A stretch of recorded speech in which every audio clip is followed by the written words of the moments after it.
The air in Boston was crisp and clear that winter. As the frozen morning light spread thinly across the marble floor of the museum, Carol Wilson slowly walked around the exhibition room. Her keen eyes were checking the arrangement of the newly arrived collection of 19th-century French Impressionist paintings. As the chief curator of the Boston Museum of Contemporary Art, Carol commanded a presence that belied her slender frame.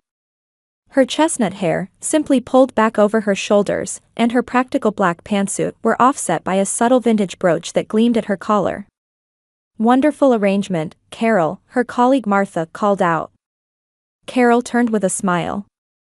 "Thank you. But the lighting still isn't perfect. I want a softer light on Monet's Water Lilies." Carol had earned her doctorate in art history 12 years ago. While her classmates sought positions at more prestigious museums in major cities, she had chosen to remain in her hometown of Boston. This was partly from a desire to maintain connections with her family before her parents moved to Florida, and partly because she had met Jason Bradshaw, a promising accountant. 8 years later came marriage, then a bitter divorce 3 years ago. Carol took a deep breath, consciously pushing away the memory. The divorce had been caused by Jason's infidelity, though she had never been able to discover who his partner was. His cold demeanor in court and his shrewdness during property settlement negotiations revealed a callousness she couldn't believe existed in the man she had been married to for so many years. "Carol, are you ready for the meeting at noon?" Museum director Michael entered the exhibition room. He highly valued Carol's talent and was the one who had promoted her to chief curator. "Of course. I have the presentation prepared." After her divorce 3 years ago, Carol had tried to rebuild herself by immersing herself in work. It was beginning to pay off. With her expertise in art history and refined aesthetic sensibility, she had already curated several successful exhibitions. However, when she returned to her apartment alone late at night, she couldn't shake the emptiness that lingered in her heart. That evening, Carol received a call from her sister Vanessa. "We need to start making Christmas plans. Mom and Dad say they're coming to Boston as usual." Vanessa had found success as an account executive at a major advertising agency. Single and vivacious, she led a glamorous social life and always charmed those around her with her bright personality. "Yes, I've been thinking about it. I'm planning to host a party at my new apartment this year," Carol replied. She could sense Vanessa's hesitation on the other end of the line. "Really? Do you have enough space?" "Plenty. Besides, I've been here 8 months and still haven't invited the whole family over." "All right. I'll help you. I'll arrange for the catering, so don't worry about the food." Carol smiled. Vanessa was always practical. The sisters had been competitive since childhood but were also bound by a strong bond. When Carol succeeded academically, Vanessa shone in sports and social activities. Their parents loved them equally, but Carol sometimes felt that her parents valued her sister's flashy successes more than her own steady efforts. "How are Mom and Dad?" Carol asked. "Same as always. Playing golf every day. Dad's back pain is getting better." Robert and Elaine Wilson had moved to a retirement community in Florida 5 years ago. Her father, a former university professor, and her mother, a retired elementary school principal, were enjoying a peaceful retirement after their long careers in education. "Getting together for Christmas is our family tradition," Carol said. The Wilson family always gathered for Christmas, no matter how busy they were. The first Christmas after her divorce had been difficult, but she had gotten through it with her family's support. "Yes. And the cousins are coming this year too. Uncle Steve can make it as well," Vanessa replied. After hanging up, Carol looked out the living room window at the winter cityscape growing dark and the first snowflakes beginning to fall in the Boston sky. She took a deep breath. Though she appeared to have moved beyond her divorce on the surface, deep down, the pain of betrayal had not yet healed. But Carol was not a woman to dwell on the past. She was moving forward day by day to build a new life. The coming Christmas was meant to be a symbol of a new beginning. At least, that's what she thought. She moved away from the window and lit the fireplace. As the warm glow of the flames gently illuminated the room, Carol took an art book from the bookshelf and began to plan her next exhibition. Tomorrow she intended to organize the last boxes that remained unpacked since her move. Saturday morning, Carol rose early and made plans for the day. Since moving into her new home, she had gradually organized each room, but several boxes remained unpacked. Particularly, a box at the back of her bedroom closet labeled Miscellaneous Old Documents had remained unopened. She knew it contained mementos from her marriage to Jason. After breakfast and brewing coffee, Carol took a deep breath and decided to face that box. I have to deal with this eventually. She pulled out the box and placed it on the living room floor. Carefully removing the tape, she opened it to find, as expected, documents and small items. Anniversary cards, souvenirs from their travels together, and a small jewelry box she had forgotten about. Carol picked up each item, allowing herself to reminisce while calmly sorting them into 3 categories: discard, keep, and donate. When she had almost reached the bottom of the box, she found something wrapped in a thin leather case. Taking it out, she discovered it contained a black tablet. Jason's tablet. Carol whispered in surprise. This was what Jason had desperately searched for during their divorce. She had heard he eventually bought a new one when it couldn't be found. Apparently, in the chaos before her move, this case had been packed with her personal belongings.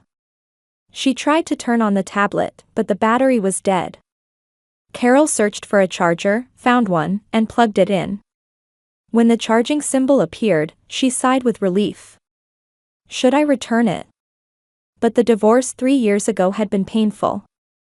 Jason had left her coldly and calculatingly.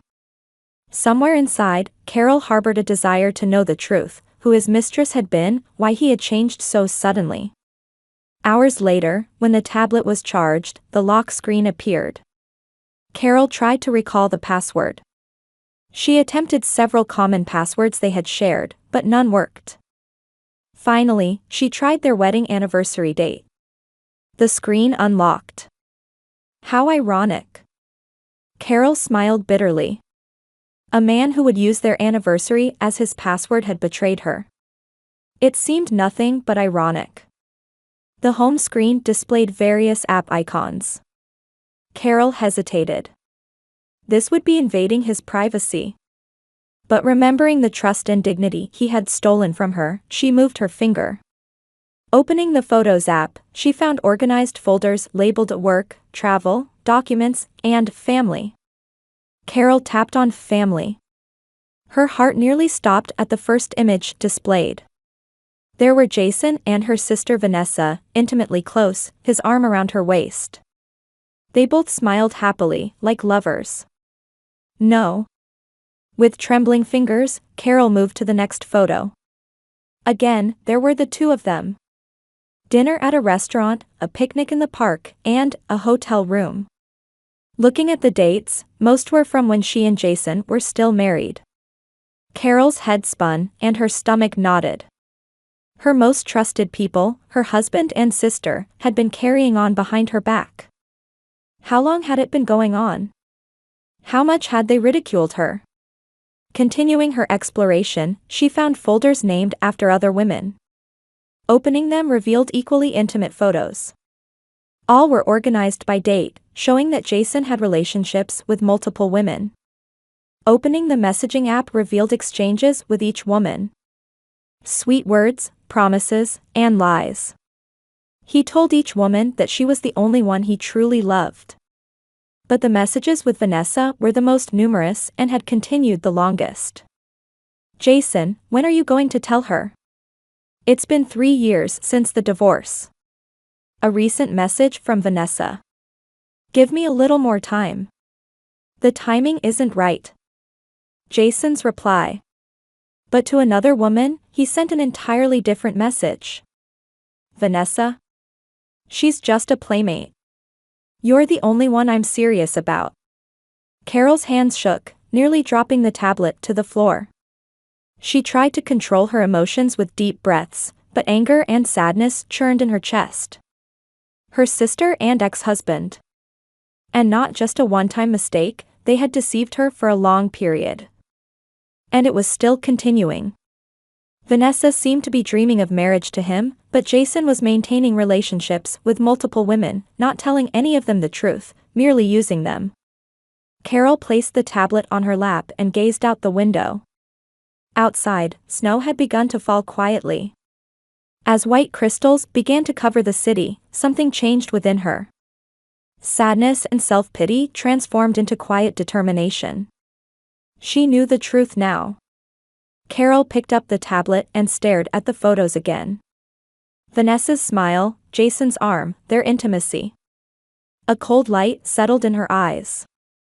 1 month until Christmas. She whispered quietly. Christmas, when the whole family would gather. It would be the perfect opportunity to reveal the truth. But she needed a plan, not just angry action. Carol felt it was time to apply the meticulous planning skills she had developed in her museum work. She turned off the tablet, unplugged it from the charger, and carefully returned it to its case. Carol arrived at work 30 minutes earlier than usual on Monday morning. Reaching her office at the museum, she closed the door and took a deep breath before starting her computer. 48 hours had passed since the weekend's discovery, but the shock hadn't completely subsided. However, she was determined to think and act calmly, without being swept away by emotions. First, she decided to back up the tablet's contents. Taking out her work hard drive, she copied all necessary data from the tablet. Photos, messages, dates, she saved all evidence in multiple locations. In case Jason tried to recover his tablet, she wanted to ensure the evidence was secure. Good morning, Carol. You're early. Her colleague Amy poked her head in. Carol quickly hid the tablet in her desk drawer and put on a natural smile. Good morning, Amy. Yes, I have preparations for the Italian exhibition today. How was your weekend? Anything good happen? Carol smiled. Nothing special. Just organizing my home. After Amy left, Carol took out the tablet again. She began examining the photos and conversation records in detail, selecting which information would be most shocking and which images would provide the most decisive evidence. She planned this exhibition of truth with the same precision she used when planning exhibitions at the museum. In the evening, Carol received a call from Vanessa. Carol, I've decided on the catering for the Christmas party. I ordered from your favorite Italian restaurant. Carol responded calmly. Thank you, Vanessa. You're always so helpful. Also, Mom was asking if you're seeing someone recently? Yes, for a little while now, Carol lied. But it's not serious enough to introduce to everyone yet. Really? Don't be shy. Everyone's curious. After ending the conversation, Carol stared out the window. She had once loved her sister dearly. Despite their childhood rivalry, they had supported each other as sisters. When and how had that changed? There wasn't a trace of guilt in Vanessa's voice. Had her sister really felt no hesitation in betraying her? Over the next few days, Carol continued her normal daily life while advancing her tablet investigation and plan. Work at the museum, dinners with friends, and weekend phone calls with her parents. All seemed normal. No one noticed what was happening inside her. On Friday night, Carol made a big decision. She needed to know more about Jason's current situation.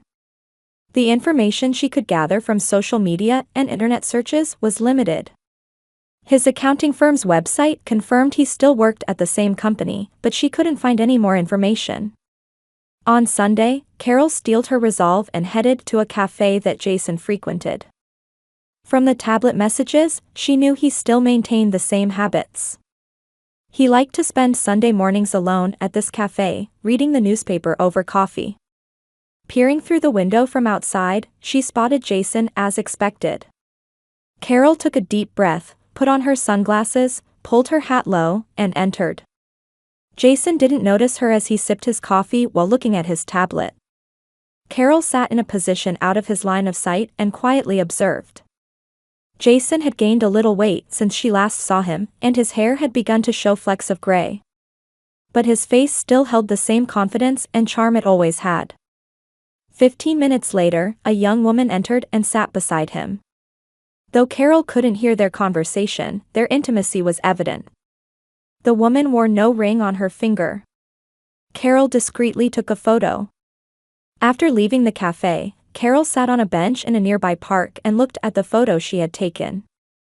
The woman was Jessica, from the folders on the tablet. He was still involved with her too. But he surely hadn't told Vanessa about it. The next day, while immersed in exhibition preparations at the museum, Carol was also crafting her Christmas plan in her mind. She wanted not just to reveal the truth, but to make Jason and Vanessa fully understand the weight of what they had done to her. It shouldn't be like a public execution, but rather like a work of art revealing truth. During the last week of November, Carol began her Christmas shopping. A set of premium wines for her parents, toys and books for her relatives' children, and for Vanessa, she selected a special jewelry box. On the outside, it was a beautifully decorated wooden box, but inside it had a special mechanism. Leaving the jewelry store, Carol headed to an art supply store. There she purchased a small USB drive, special paper, and high-quality printer ink for photos. Returning home, she set to work. She printed selected photos from the tablet and transcribed message contents onto elegant cards.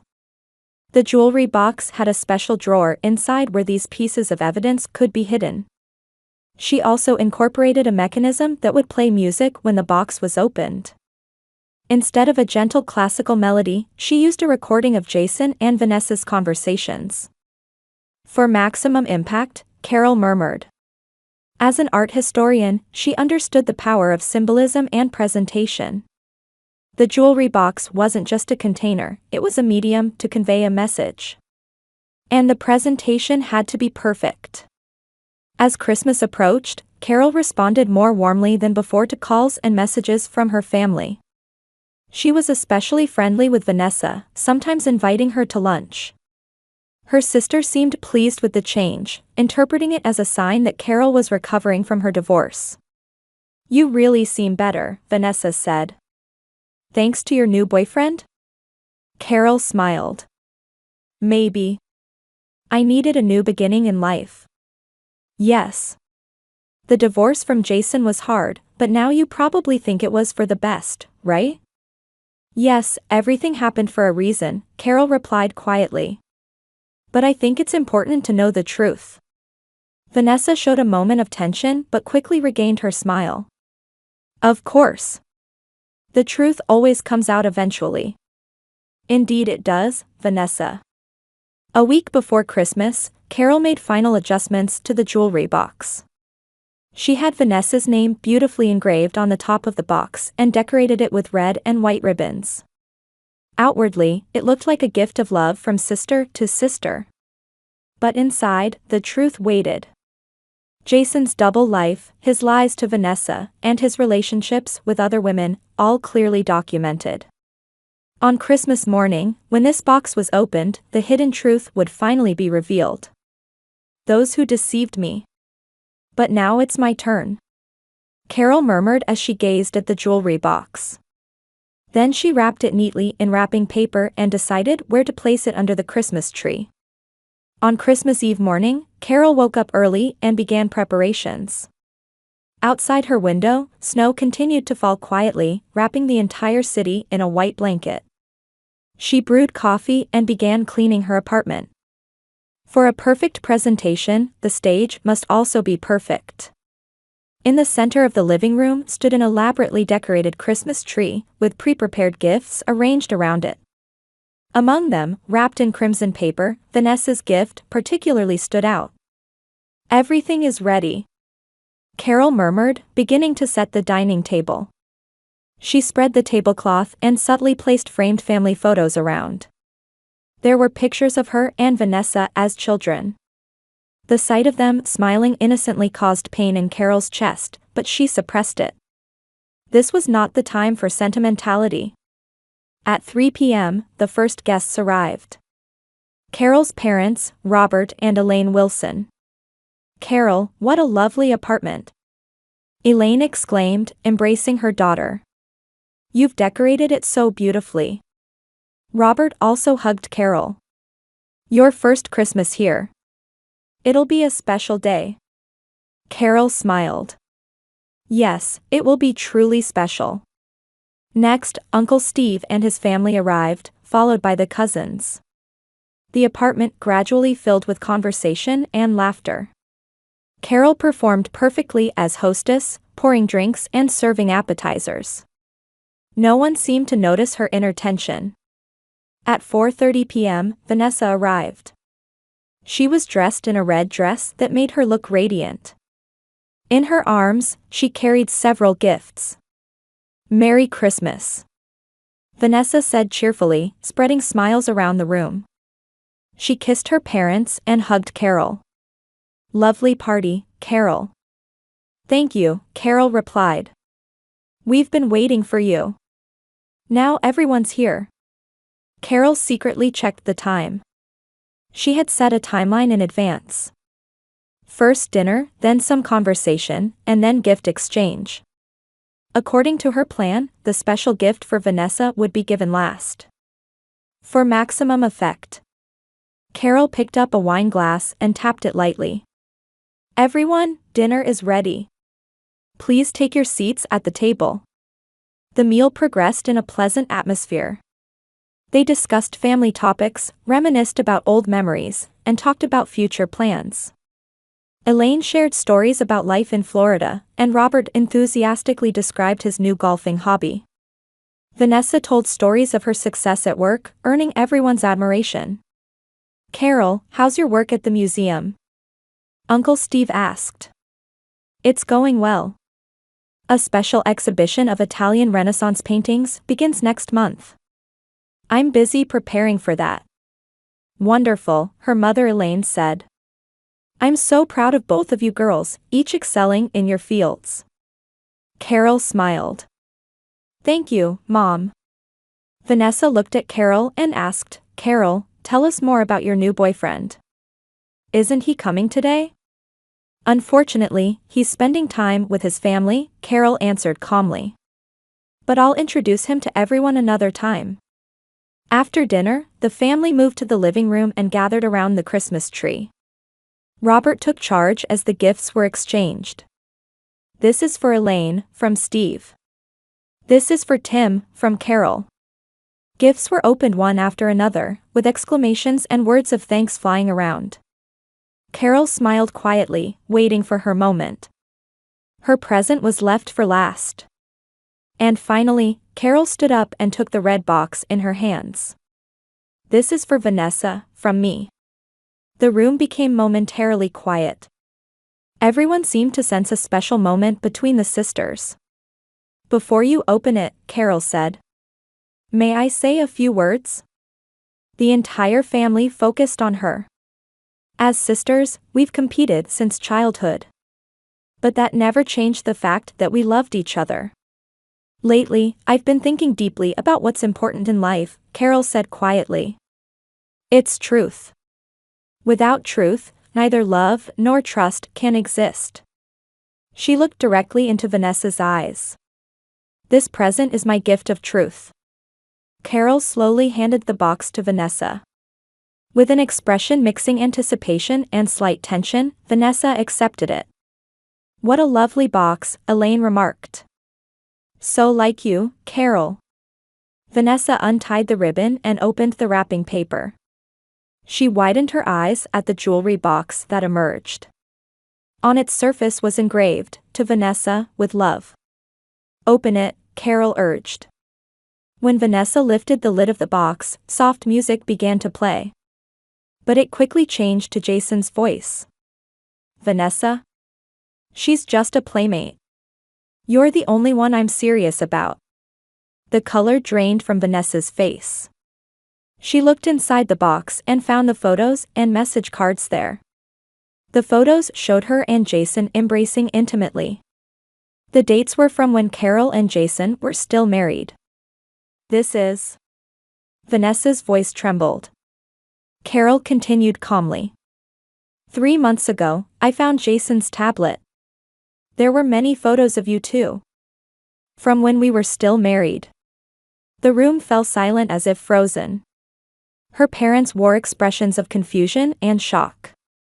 Carol, this is a misunderstanding, Vanessa said desperately. We were. A misunderstanding? Carol quietly countered. Look at the USB in the box. All the evidence is there. Jason's messages, your photos, the dates. And also the fact that he was involved with other women at the same time. With trembling hands, Vanessa pulled out the next photo. It showed Jason with other women. They too appeared just as intimate. He was, with other women too? Vanessa's voice was hoarse. Yes, at least 3, Carol answered. And he promised them the same thing he promised you. That you're the only one I'm serious about. Vanessa's face turned bright red, then deathly pale. She dropped the box to the floor and covered her face with her hands. Why would you do this? Because I thought you had the right to know the truth, Carol answered quietly. Not just you. Me, and our whole family too. Elaine asked in a shaking voice, Vanessa, is this true? Vanessa couldn't answer. Her silence told the whole story. Robert stood up, trembling with anger. To betray our family like this. Maintaining her composure, Carol delivered the final blow. Jason was planning to propose to Vanessa this weekend, wasn't he? But he also had plans to meet a woman named Jessica. I saw them last week. Vanessa raised her face and looked at Carol with desperate eyes. That's a lie. All the evidence is right there, Carol pointed to the box. Photos, messages, dates. Everything. Vanessa suddenly stood up and ran out of the room. As the door slammed shut, a heavy silence remained in the room. Carol stood by the window, looking at the snowy scene outside. Her revenge had been perfect. But the emptiness spreading in her chest was unexpected. Revealing the truth had perhaps served justice. But at the same time, she had lost her sister. Carol. Elaine stood beside her daughter. Why today? Why in this way? Carol looked at her mother and felt tears streaming down her cheeks. Because the truth had to come out someday. Outside, the snow continued to fall. Christmas Day became a day the Wilson family would never forget. The price of truth was high, but for the first time, Carol felt freed from the burden she had carried for 3 years. The snow danced in Boston's winter. A year had passed since that shocking Christmas. Carol Wilson gazed out the museum window, lost in thought. Her life had changed dramatically over the past 12 months. Carol, it's lunchtime. A gentle hand was placed on her shoulder. Turning around, she saw Michael Lawrence's warm smile. He was a colleague who worked in the museum's administration department and had become her boyfriend 6 months ago. They had grown close while jointly planning a new French Impressionist exhibition, naturally deepening their relationship. Is it time already? Carol smiled. I was absorbed in preparing for the exhibition. I know.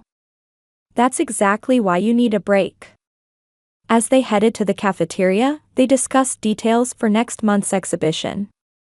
Carol's expertise and Michael's practical approach created a good balance both at work and in life.